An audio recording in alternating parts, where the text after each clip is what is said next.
হ্যাঁ বলুন। এটা কত টাকা প্লেট বানাচ্ছো? এটা হচ্ছে 20 টাকার একটা পার্সেল হচ্ছে। এদিকে 20 টাকা পাচ্ছে? হ্যাঁ কি মেশিনে মেপে দিচ্ছ নাকি? হ্যাঁ আমার কই যে মেশিনে মেশিনে। বাহ। আর পরোটার তরকারি কি এটা নাকি? হ্যাঁ এটা ঘুগনি আছে। ঘুগনি আলুর তরকারি, তাই তো? প্রতিদিন কি একই থাকে? না মাঝে মাঝে ছোলার ডাল হয়। ছোলার ডালও থাকে নাকি? কাবলি ছোলা দিয়ে তো তরকারি হয়। আচ্ছা। 100 গ্রাম পরোটা কত? 15 টাকা দাম। 15 টাকা, তাই তো? বাহ, আনলিমিটেড ঘুগনি দিচ্ছ? হ্যাঁ আনলিমিটেড ঘুগনি, যে নারকোল চলে যাচ্ছে, বাহ, এখানে কিশমিশ যাচ্ছে।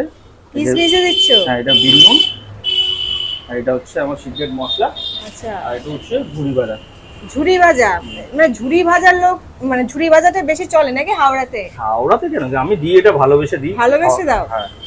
আচ্ছা, বাহ। আচ্ছা, পার্সেলের জন্য কি 100 টাকা দিতে হয়? না না 100 টাকা কেন, এটা 20 টাকার পার্সেল। এটা 20 টাকা, তাই তো? আচ্ছা, তোমার পরোটাটা একটু মানে অন্য পরোটার থেকে একটু আলাদা, মানে নানপুরির মতো। নানপুরি না, এটা বাটার না, নান আর বাটার মধ্যখানে রাখি কড়া ভাজা হালকা।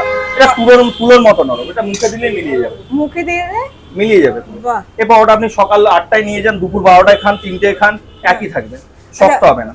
তোমার এই পরোটা আমি শিলিগুড়ি বসে নিয়ে যেতে পারবো তো, না নষ্ট হয়ে যাবে? না না নষ্ট কেন হবে?